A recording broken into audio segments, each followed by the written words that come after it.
Greeting educators, welcome to Global Educators to a brand new episode. I'm here with you with an amazing speaker. He's going to talk to us about how to avoid burnouts.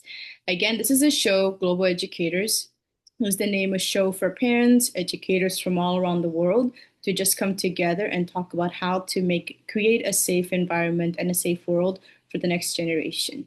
In order for us teachers to be the best teachers, we have to heal first. So this is going to be a really good episode for teachers that are already on their summer break or going into their summer break. According to a 2024 RAND survey of nearly 1,500 teachers, 60% of K-12 educators are burnt out.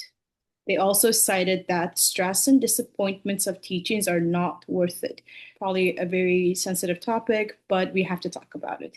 That's why we have an amazing speaker. Thank you for coming on the show to talk about brain wellness and how to avoid major burnouts. He's also going to be sharing his personal stories and will giving us advice and tips on how to enjoy our summer break. He goes by the name of Dr. Joey Weisler. He's an educator, podcaster, and storyteller passionate about transforming education and empowering others. His work focuses on the intersections of trauma, resilience, and growth. He hosts the podcast Classroom Narratives, Healing in Education, to have meaningful conversations about problems students and parents are facing and tools to navigate complex issues and avoid burnout. First of all, again, thank you for coming on our show to share with us your mission and your passion. Please introduce yourself to our audience. What a lovely introduction. Thank you again for having me, Becca. So again, I'm Dr. Joey Weisler, and I love that our conversation today is focused on the phrase brain wellness because it feels like something even more concrete than mental wellness. I mean, we go to the doctor to get our checkups for our heart and our lungs and, right, our kidneys, but rarely do we say, I'm going to the doctor for a brain checkup, right? And there's a stigma to that. So I think when we actually talk about the brain as a concrete, non-stigmatized part of our bodies, it can help us consider how we can move forward in taking care of ourselves.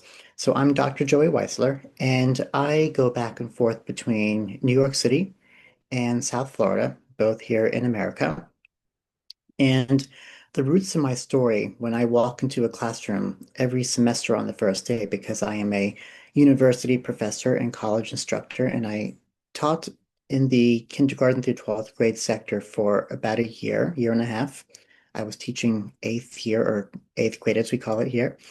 And what I learned during that time in the roots of my story is that as I go into a space, I always kind of share my story before I even mention my own name. And my story is this. There's three different parts to my story that I feel will be significant to making today's conversation just as important. The first part of my story is that my home in Florida is in the same community as one that experienced a mass tragedy within our schools. That's every teacher's worst nightmare. In a city called Parkland, which is, for those of us that might know our geography here in Florida, it's just a little bit north of a city called Miami and much further south of about 3 hours south of a city called Orlando, which is where Disney World is. And in this area, or rather in this neighborhood, we had a mass tragedy that took the lives of 17 people in the school and it wounded 17 others. And that was also my own high school, or rather my alma mater. And I was next door teaching at their feeder middle school on the day that this had happened, Valentine's Day, February 14th, 2018. In my first year of teaching in that same community came that same calendar year, 6 months later, that August. During that same window between February and August of that fateful year, 2018, I lost a very good friend to an act of suicide. And when his life was completed that way, I still to this day, 7 years later, ask myself those questions about what I didn't know.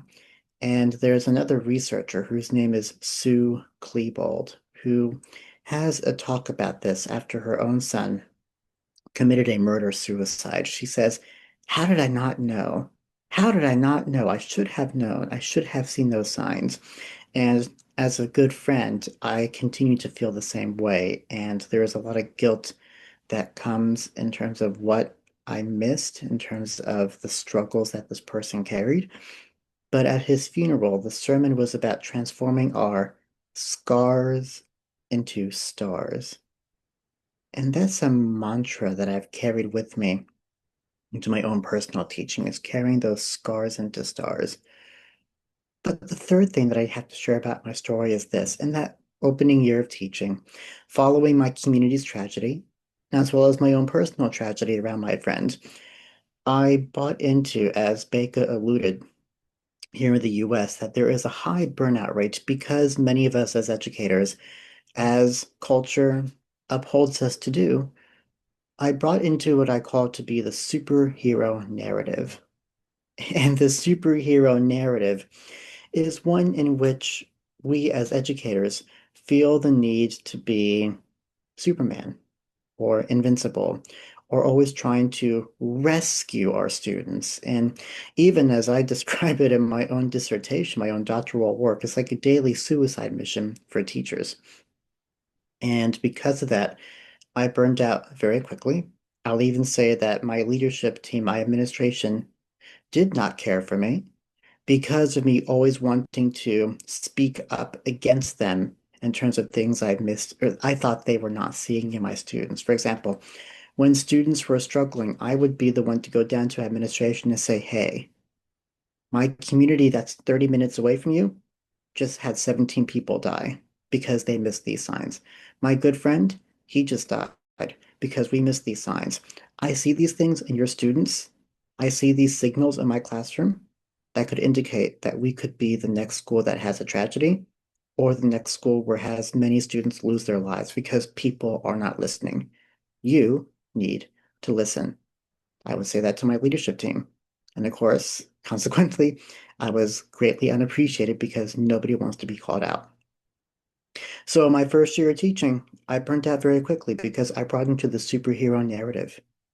I thought I was supposed to be the person who kept my students safe, period. What I neglected to realize was that all I needed to do was come in and be a caring person. I didn't need to be a superhero. I did need to wear a cape.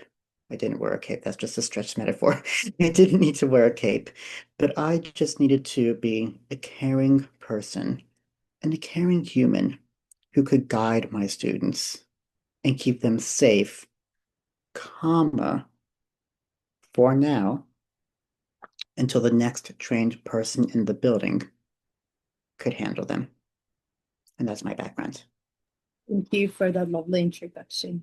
That was really inspiring. And I think one question that also stood out to me, and hopefully everyone listening, please ask this question yourself today. How did I not know? So I think we should all want to like pay attention to the people around us and look for small signs and cues and check up on anyone.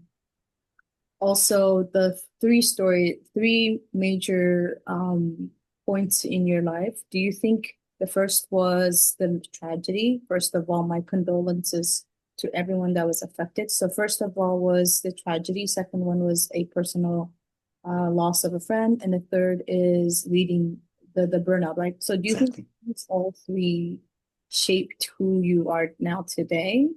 And do you think that also made you want to start this podcast?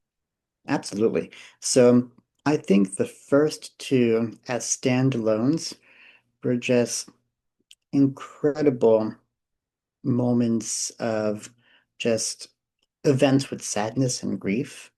And as standalones, like if I were to look back at just those two by themselves, I would say, wow, that was such a sad moment of things that I've encountered. But what really kind of went over the edge was that third one, because the third one was a result of the first two, if that makes sense. I burned out in my first year of teaching because I saw my community go under a tragedy, because I lost my friend to suicide, and those signals that I thought were all coming together in my own classroom. I actually had my first year teacher mentor. That's what they call them over here in the States. I'm not sure if we had that abroad. But my first year teacher mentor said to me about 7 or 8 weeks before I finally left, she said to me, the reason why you care about your students so much is because you feel so guilty about your friend's death. She pointed her finger in my face and said that. And that just made everything feel 10 times worse. So those first two events were catalyst for the final one. And I typically am asked once I mention that my school had a mass tragedy, a lot of people feel compelled to ask me about if I can mention it here on this platform as well, Baker, just like the whole gun situation here in the US. But I really do steer away from that conversation. And what I say is that, listen, something happened. Here's how people have been reacting as educators in ways that we can be proactive. Proactive in terms of the mental health strategies or the brain wellness strategies and the ways to keep the students safe for now in their classrooms, right? It's hard to address what's going on outside of the classroom on that political level, but what we can do is around the whole globe focus what we're doing in-house with our students on the daily basis and having the practices that keep them safe in our moment. So that's where my burnout comes in because I was doing those practices, but there was so much conflict in what I was told to do and what not to do, and what I thought my students needed, which was the middle ground to that. And I can tell you, Baker, that I wanted to be an educator since I was 5 years old. My grandmother was a principal. My kindergarten teacher was the first person to hand me a journal and say, write, just write, write in your journal every single day. And it's because of that that I'm now the composition and English writing professor. But I always had this fantasy of when I walk into my classroom, I will be loved. Everyone's going to love me. My students will love me. Leadership will love me because my students will love me. And it's going to be the best, best experience ever. And I have what we call the fantasy outlook of the career, which a lot of us here in America have that outlook where we get, again, bought into that fantasy mindset. After I left that position, and even up to then, my mentality was completely flipped on its side and shattered into one of survival. And I always felt invincible enough to think I would never have to feel those emotions, where going into a classroom was a day-to-day survival for me and myself. And that in between classes during lunch, I would be sobbing in the corner of my room because I did not know what I could or what I could not handle with the students and the leadership that was in front of me. And it made me wonder how my own teachers just made it look so easy and perfect. To me, they were superheroes, and I felt like I had to live up to that. And my imposter syndrome said that I wasn't doing that. And I think the greatest disappointment came at the end of me burning out. And I still think, as happy as I am and as happy as I will continue to be, I found my happily ever after going into the university setting. But most days I still walk in and I think, wow, that first year, man, I can't believe that happened. And I think that's where all those pieces came in, where I never foresaw myself ending my first year as a teacher, having burned out so quickly. There's another study by another survey. It says in the UK. So the earlier the statistics I showed was only in the US. So it's not an America problem. It's also a global issue. In the UK, there's 62% of teachers feel stressed most of the time. In Canada, emotional exhaustion hits nearly 77%. In Australia, 52% face severe depression. So I would say to a lot of people who thinks teaching is an easy job, because I also get this comment, oh, teaching is easy. You're just standing in front of a bunch of students and you're talking, or you're just going into a classroom and having fun and playing games. So actually there's so much mental exhaustion, so much mental load that people are not seeing. So I'm glad that we're having this conversation just to spread more awareness and to appreciate um, the hard work of teachers. And this show is also to advocate educators and parents. So also I want this to become an intersection between where parents also get to understand teachers' perspective, because sometimes a lot of our pressure do come from parents as well. And hopefully also administrators can watch this episode. So, all three of us administrators, parents, teachers, and even students. So, all four of us, we can all work in a harmonious way. And also, I liked how you talked about one of the burnouts. One of the reasons of your burnouts was you were feeling bad with what was happening out there in your community. And that was also creating burnout. And I think a lot of teachers can relate to that because like I have a lot of friends that are teachers and we all talk about social issues because these students when they go on social media that's all they're seeing. They're seeing what's happening out there and then they bring that into the classroom. Does that make sense? I hope that makes sense. But like what is like one message to the educators, parents that you want to give through your podcast? Hold on to your voice and use your voice. And if you're a leader, don't make people in your school feel absolutely powerless. Listen to them. If a teacher comes to you and says, "Hey, I have a student who's showing these signs," I'll give two. Can I give two little examples? I had one student who I saw was eating in the bathroom. During lunch, she would go to the bathroom and just sit in the ladies' room and have her meal. And I learned about this because through a journaling activity, the student wrote, "Hey, this is what I do, and this is what I struggle with." In the second example, I had a student who I noticed a ton of aggression from. And there was one day, and he also had kind of alienated a lot of his classmates around him. People tend to not want to be near him because he was just a very high-tempered individual. There was one day that he was coming back from the bathroom, and I remember coming back from the restroom, he pounds like both fists pounding on my door, like he's like about to break the thing down. And the students around me were chuckling and they said something in passing. And what they said was, "Oh, look, Mr. Weisler, it's the future school shooter at our door." And I brought that down to my administration to say, again, two different occasions, two things. One, student eating in the bathroom. Two, I have a student who other people call a future shooter. On both occasions, and the third was actually when a student submitted a suicide letter for her literary fair poem.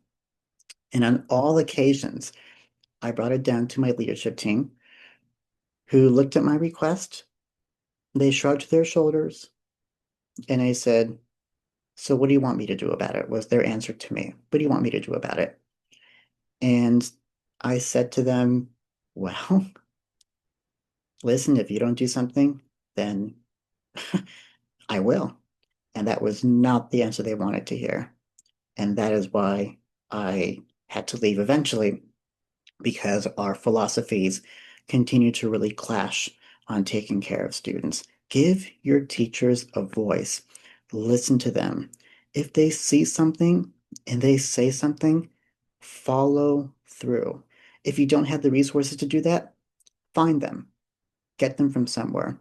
It's your school and your system at stake if you neglect that. When Parkland happened, I don't know if I should be telling this on the podcast, but it's public knowledge. Parkland happened, our mass shooting happened in February of 2018.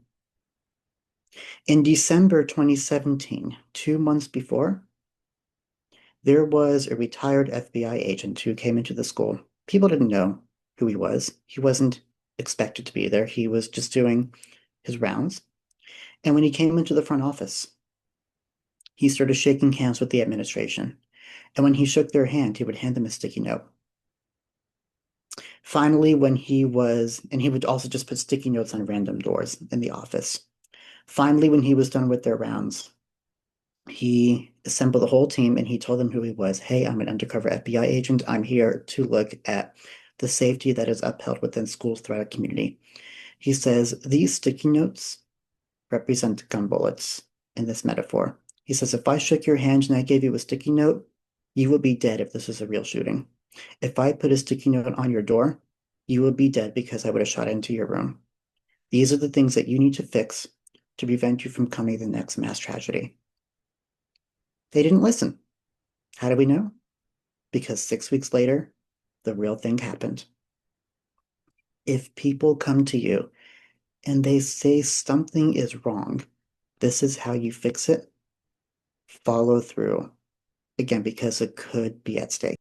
I think that message is powerful. Our next question is, what are some misconceptions and wrong narratives about teachers, and how do you address them in your podcast or day-to-day life? Can I put my 300-page dissertation in the show notes that talk about this? So I can say that well, okay, let me back up.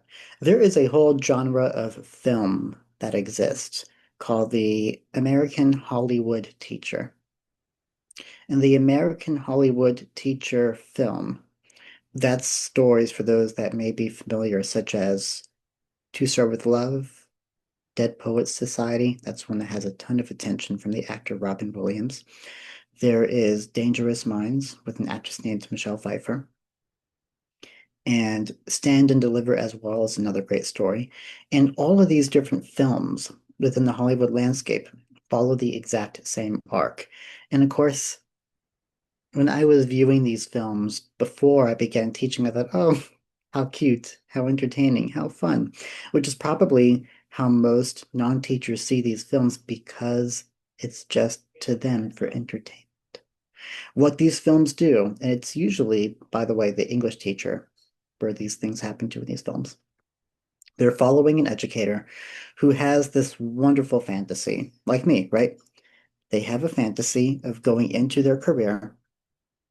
They think they're going to change the world, and it's usually on day one, maybe sometimes first period on day one, where they're just like, wow, this was not what I expected my job to be.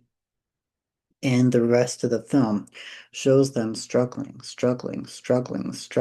with admin, with students. There's always one student that is just a terror, but by the end of the film, they're always their best student. And once you get to know the genre, you can tell within 3 minutes, it's like, oh, that's going to be the student who's going to be like the best student ever by the end, because you can see they are literally the one at the start of the film that is plotting to get their teacher either fired or get them to quit. And as the film progresses, there's always tension with leadership every single time. The principal usually also does not like the teacher in these films.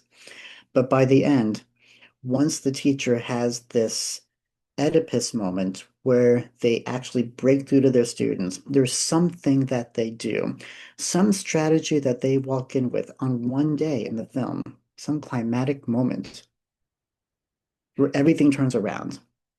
And the students too love them. The administration does appreciate them. Whatever that moment is, they succeed. And they are hailed as a superhero because they do so well by the end of the film. That's just not fair. And that's where the misconception comes in.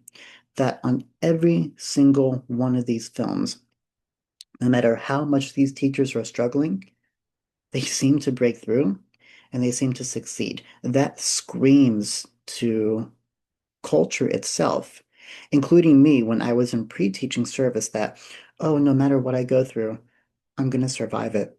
It's going to end out okay. That is not the case. And it adds some invalidation to teachers who are really struggling and find that their only option is actually to find a different classroom space than where they are in at that time. What can administrators do to create a safe environment for teachers at school? Ooh, safety for teachers, that's so important because we always expect our teachers to be the best for our students. And sometimes there's a disconnect because leadership also has to be the best for us. It's kind of a chain going down where the leaders need to treat the teachers how they expect the teachers to treat the students. That's what I found. So all the strategies that we offered for teachers on treating students should be practices that leaders take forward as well. Like we mentioned in our segment a little bit earlier, Becca, when we have a student who seems to be in crisis, we should be able to, as educators, say to that student, how can I help you? Not what's going on, what's wrong with you, but rather, hey, I see you, I validate this. Now tell me how I can support it. And I think as principals, we should be able to do the same. If we see a teacher who's really struggling, maybe it's classroom management in their first year, maybe they have a class that comes through with lower than expected test scores, right? We need to have a principal that instead of blaming the teacher and saying, hey, I think I need to come and observe your practices because whatever you're doing is wrong. We need to have that conversation of, hey, I'm noticing this. How can I support you? In my first year of teaching, again, I had a lot of culture management issues. I had a lot of students acting out. And instead of supporting me, the leadership team would consistently come into my classroom and say, here's a list of everything you're doing wrong. And then that would be like the principal would come in and say one thing, and the assistant principal would come in and tell me to do the exact opposite of what the principal just told me to do. Like they would say, your students are acting out because dot dot dot. They're sitting in a circle. Put them in rows, they'll focus better. Then the next leader will come in and say, why are there rows existing in my school? Everybody should be in the collaborative effort. And that was driving me insane. And it was never like, how can we help you? It was more of, we are accusing you for the issues in your classroom, and here's how we think you can fix it. And then the next person would again come in and contradict that. And it drove me insane. So be consistent. That's my other tip. Be consistent in your practices. Talk to the faculty around you. Talk to your colleagues, principals and APs, assistant principals. Just talk with each other. Share your practices and just communicate what is being told to your educators. Because again, when we talk about preventing them from burning out, inconsistency and instability will get them to burn out so much faster. So be consistent. That's so true. When the administrative team are not working together, when it's inharmonious, when they're not on the same page, everyone below the administrative team is also going to be confused. Absolutely. That's where, what are some other social problems that you talk about in your podcast? So the Classroom Narratives podcast is brain wellness tips for teachers. And the guests that I have on my own project, or my own podcast rather, include therapists, teachers, politicians, coaches, and most of these different educators all come together to help me create what we call to be the secret sauce to successful education.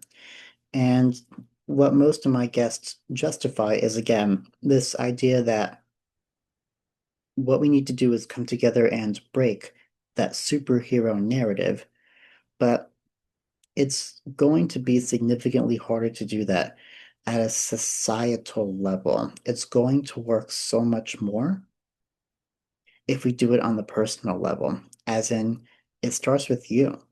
If you want to break that superhero narrative and just understand that you're going to be walking in there to be a caring person and find peace of mind with that, it starts with you. And that's something that we need to wrap our head around on that the way to change education has to start on a very individual, personal level to make it better for one participant, or rather one individual at a time. And then from there, once we make these little whispers, then societal collective change can happen because a lot of people feel more comfortable and stable with the choices that they've made. Okay, yeah, so I like that it's a personal change. So, what are some personal tips or changes that people can start making during the summer break? Any advice for people who want to heal from burnout and also heal from traumatic incidents? So, what are some tips for teachers to heal during the summer break? Thank you so much for that question, Becca. And I also would love to offer our listeners today a free resource that can be found through my podcast and on my website called the 10 Steps for Emotionally Equipped Educators. And if I can send that to be in our show notes, I would love to also provide that as well. And what it mentions is that some of the different ways that we can come together is just focus on breathing, focus on grounding and regulation. Think about when you have an emotionally turbulent experience in the classroom. Are you quick to react if a student calls you out on something? Okay, let's give a little scenario here. If a student doesn't do their essay and they speak back to a teacher or talk back to them, are you quick to fire up and say, "What's wrong with you? I'm going to punish you for saying that"? Or do you step back, collect yourself, take a deep breath, and come to the student and say, "I understand what's happening here. How can I help you?" That's the first major tip I can offer, is to switch that mentality of "what's wrong with you" to "how can I support you? How can I help you through the situation?" And when you approach a student with support, that instantly changes the whole conversation, wherever that's going to go. So the first thing I can think about for our summer and into the new school year is to think about how you communicate with your students. What message do you send to them? Do you send one of support or one of discipline? And I can tell you that students will always respond to support. I also think about how we actually structure our classrooms. The nervous system is always in a state of just being in sync with the brain and the body. And by that I mean students are products of what they're thinking about, how they're regulated. If they haven't eaten that morning, they're going to be a little bit more dysregulated. And there's a science behind behavior that goes with the nervous system. Sometimes when students are acting out, it's just because their nervous system itself is in a state of hyperarousal. If something happened the night before at home that we might never know about as teachers, it could cause the nervous system to be greatly aroused, and that student might not be themselves the next day. Some teachers would discipline for that, but again, you have to come forward to support and say, "Hey, you seem like you're acting a little bit different today. How can I help you?" My tip is to focus on that line as often as you can. How can I help you? In addition to that, what I would say is that when coming forward to your students, I'm the writing teacher. And what I emphasize a lot is that while I typically invite emotion into the classroom, I'm not a therapist. When students write about their most personal demons in my compositions, I'm not a therapist. I'm not trained to handle that. So come forward with your students in a way that invites them to share as they please, but definitely avoid mandating that. I had a professor say to me once, pretend that you're a doctor who, even if you know you're going to be seeing the healthiest patient, you still walk in with your gloves on because you want to treat them as if they may be in danger. Just assume that everybody has something that they don't want to share and respect them for that. What I love to do is invite my students. And I also find at the start of the school year, when you enter your new term in September, bring your students forward and build the students first within your community. By that, I mean, teachers always say, "Oh, I want to connect with my students." And you will. Teachers will connect with their students eventually, but let them get to know each other first. Even if they've been in the same classroom since kindergarten, let them get to build their own new culture first, right? It's not going to be the exact same 27 students in the coming year as they had last year. It's a coincidence if it is. But even if there's just one new person, everybody has to feel welcome. When I was a student in high school, I thought, what's the difference? I'm there, I'm learning, my teacher's in front of me, I'll click with my teacher. I don't care about anybody else around me. Now, on the other side of that, I realize it's all about the people around you. Because when you get the people that are within your circle to validate people beyond just a face, when they're more than just bodies, their stories, their names, they're humans, when that all comes together and when that culture is built, that's when teachers will say at the end of the year, "Oh, I built a family this year." You sure did, because you got everybody around you to feel a sense of inclusion and welcomeness. Get the students to know each other first, get them to build student non-student partnerships first, then you can come in and they'll all, as a collective, support you. Thank you, Dr. Joey Weisler. So one last question is about you are a literature teacher. You did mention about you started writing from a very young age. So I want to talk about writing, storytelling, and how can people start using it or parents start practicing it at home? Because I feel like writing is also a very good way to de-stress. So how can people start using storytelling and why is it powerful? I would say that there are three steps to storytelling. And the first step is just acknowledge that there is a story there. I'll mention this also real quick. So after I left my position for teaching, that was December 2019. Anyone who's alive today probably knows that 3 months later, March 2020, a lot of us who are teachers no longer had a commute to school for quite some time. And I spent most of that time at home throughout all of 2020, actually scripting out my story, just thinking like, wow, here's what happened for the past year and a half. And I wrote that all out for 32 different episodic television segments that were each about an hour. So if you're like watching a television series, right, it was kind of like that in a scripted format. What I had to do is first acknowledge that I had something I wanted to say. I had to acknowledge that the story was there. That's step one. Acknowledge the story. The second thing is to feel able to tell the story, but do that on your own terms. Know that when you're ready to tell your story, that there's people out there who are able to listen and validate, but you have to listen to yourself and validate yourself first. The final thing is to finally then connect and honor yourself in whatever space you're in to tell that story. So I would say the three steps to storytelling are to acknowledge, tell the story, and then connect and honor with it.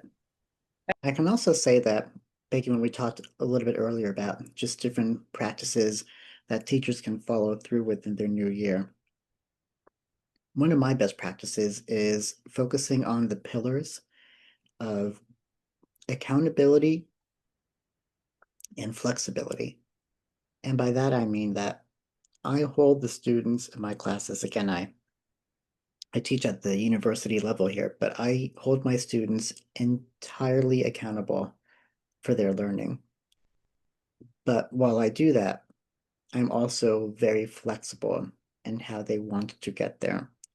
I will say to them, here's the project that we're working on. Here's the outcome that I would anticipate, not expect, but anticipate as your professor. And from there, you can complete this however you would like in a way that will best help you meet the standards. And for this project, if you wanted to do it multimodal, and by multimodal, I mean they could do a song, they could do a poem, they could do a podcast, any form of expression from my writing class, any way that will help them maximize their learning, I'm all in favor of that. And I emphasize to the students that when they find a way for themselves to get to the outcomes that they want to find, if I can give a little example. So their project uh, said succinctly is I want them to find a social issue and find ways to engage with that all semester long in my writing class. So sometimes they choose the fields of psychology. I might have athletes that are focused on mental health for athletes, right? Some of them are focused on the medicine field and science and health. I'm like, that's great. Think about that issue. The topic is to think about that issue. Now, their job is to find one, get that topic, and write about it all semester. However they want to do it, however they want to make meaning of that for them, they get to do that. And I say to them, if you find things that you can gain interest from in my classroom, you have succeeded the outcomes. If you're doing it because you think you have to appease me and meet my outcomes, now I have failed my own class for you because you're not going to learn if it's by force. I find to be learning most successful when it is experimental, it's flexible, and it gives students a voice while being engaged in their own learning. According to wooclap.com, there are mental health support out there for teachers. A 2024 round survey shows that three-quarters of teachers reported access to at least one type of well-being or mental health support, but only slightly more than half of teachers indicated that these supports were adequate. Improved access to counseling could lead to lower levels of stress. Do you agree that we need better counseling for teachers? Absolutely. And the problem, Bake, is that it's not even that we need better counselors. We just need a greater quantity of counselors. We need them to be more equipped. I have a cousin who was actually on my podcast to start off with. She was one of my founding members, or my founding voices, as we call it. And what was explained and what I can witness is that the caseloads of these counselors are so far outnumbered. They have hundreds and hundreds of students that they're working with. And because of that, it really amplifies that challenge of providing the individual supports that the students seek out. One of my students in my first year of teaching, again, I had a lot of different kinds of circumstances amongst my classroom culture. And one of my students came forward to me and she confided in me about her feelings of suicide, both verbally and in her writing. And I said to her, listen, there is a law called mandatory reporting where I am required by law to now inform the school counselor about what you have shared with me. And the student begged, and they begged, and they begged and said, please do not tell the counselor because not only do they know, but they haven't done anything about it. And I remember her emphasizing, I'm just a number to that counselor. And that's burned in me. That's been ingrained where that student says, I'm just a number. But to me, like as the teacher, she says, you see me as a person. My counselor sees me as a number. So that's why I'm coming to you because you're my hope to get help. And as a teacher, again, that's why we buy in to that superhero narrative because students come to us thinking that we'll be the ones to save them. Where, as much as I would hate to believe, it's beyond the scope of what our capabilities are, nor should we be responsible for those types of instances. That's why we do have the trained experts to help keep our students safe, comma, for now, because it goes beyond what a teacher's jurisdiction really should be required to do. Someone in the comments said that their pet peeve is being called a lectern a podium. What is your pet peeve as being a teacher? My biggest pet peeve is seeing students who are so capable but make the choice not to try. That's amazing. That's beautiful. And I hope this was helpful. And I hope a lot of you listened to all the way till the end. I hope you, all of the teachers, parents, students, have a wonderful summer break. See you in our next episode. Goodbye till then.